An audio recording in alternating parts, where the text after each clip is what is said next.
Wild by F.A. Starhawk. Chapter 9. Sena was by now pretty much used to any sort of affection Shin decided to throw his way. Holding hands, hugging, innocent kisses, and now kisses like the one he'd received before Lady Shin had interrupted, so it goes to say that he didn't think that he could really be shocked anymore. He's to correct it.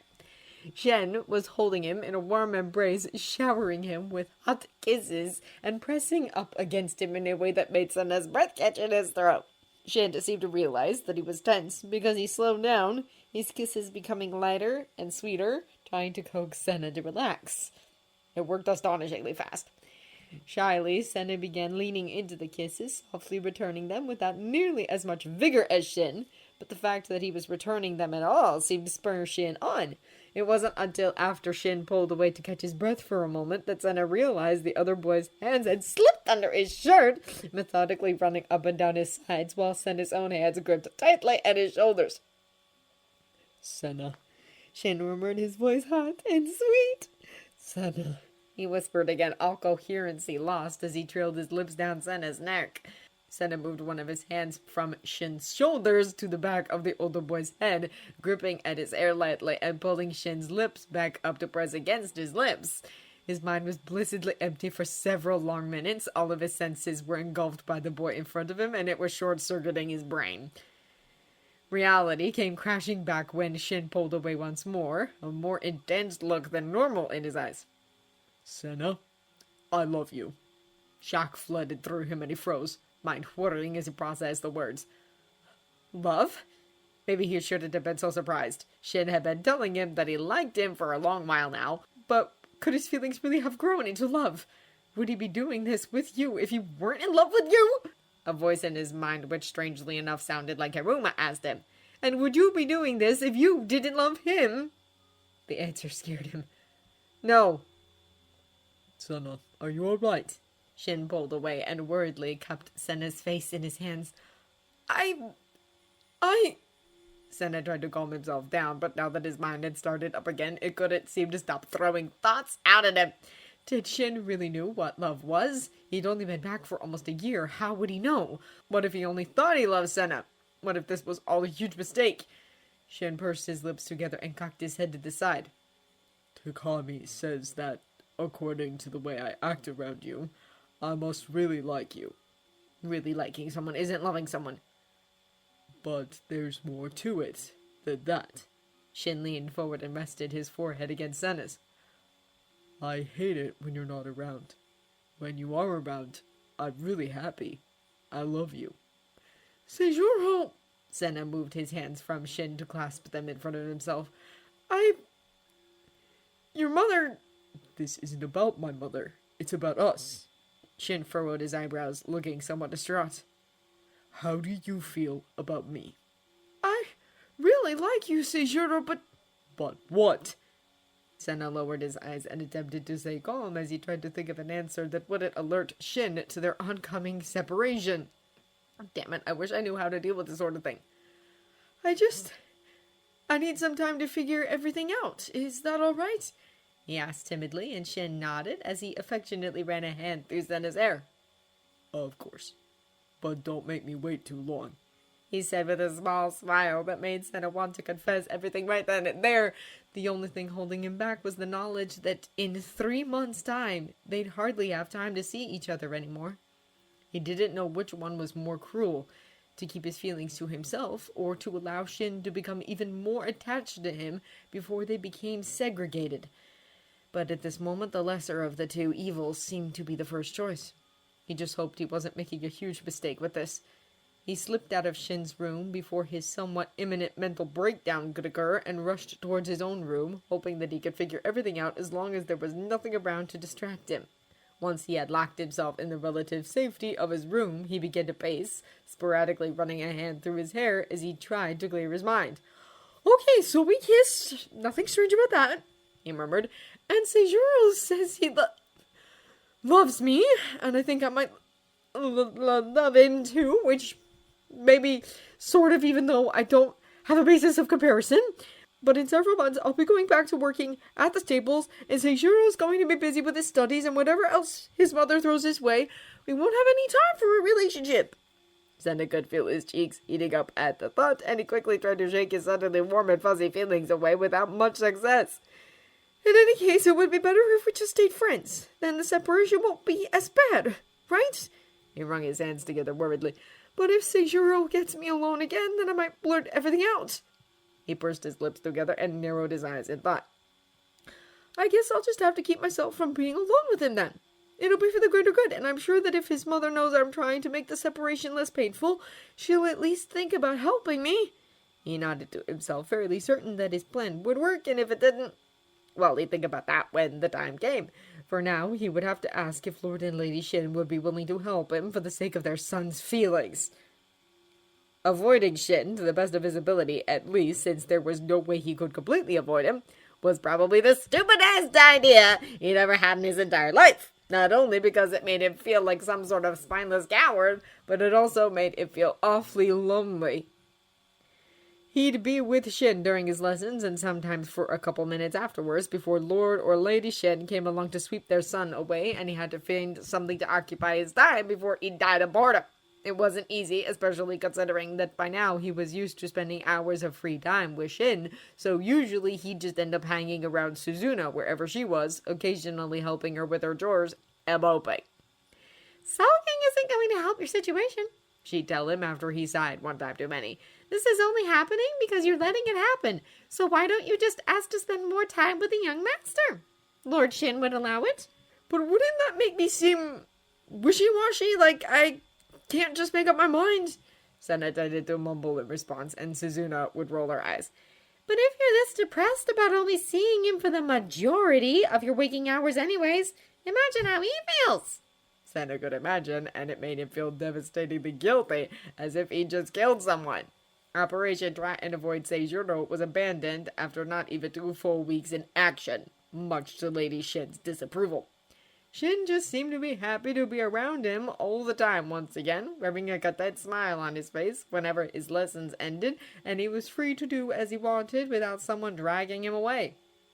He was so content, in fact, that Sena was having a hard time trying to figure out how to tell him that pretty soon they'd be separated. He didn't want the older boy to worry that their days together were numbered. "It won't be that bad, I'll still be around, we'll just both be busy," he tried to assure himself every time he put off telling the older boy about the situation. Perhaps it would not be so bad if Shin, ever the observer, hadn't started to realize that Sena was keeping something from him and began asking questions that Sena wasn't sure how he was supposed to answer. "Sena, is something wrong?" he'd ask, his eyes oddly wide as he stared down at the brunette. "You're not hiding something from me, are you? Is Mother interfering again?" "Oh, no, I've just had a lot on my mind lately, is all," Sena would answer back, and he could tell from Shin's expression that the older boy didn't believe him at all. Shin never pushed him to answer, something Sena was eternally grateful for, but he could tell that the curiosity was becoming more and more uncontrollable as time went on.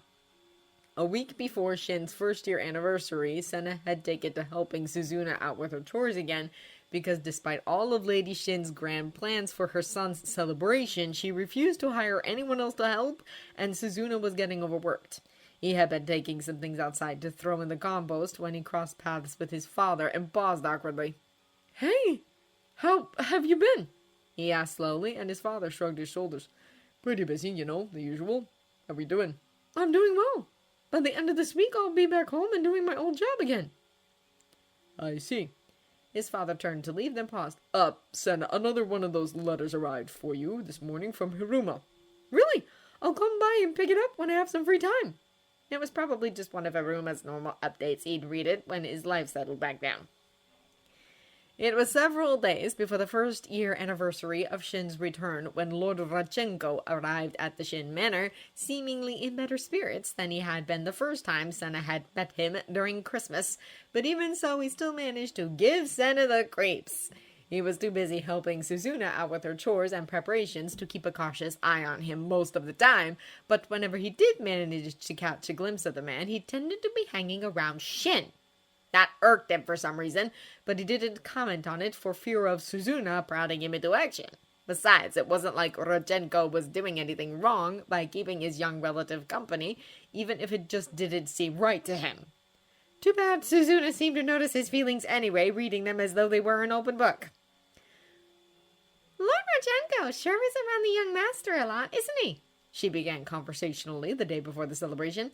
Do you suppose they got along well when the family all went to visit him for a week?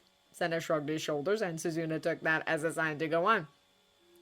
I guess it's to be expected that they get along since they're related and all, but doesn't it seem like he's monopolizing the young master's time?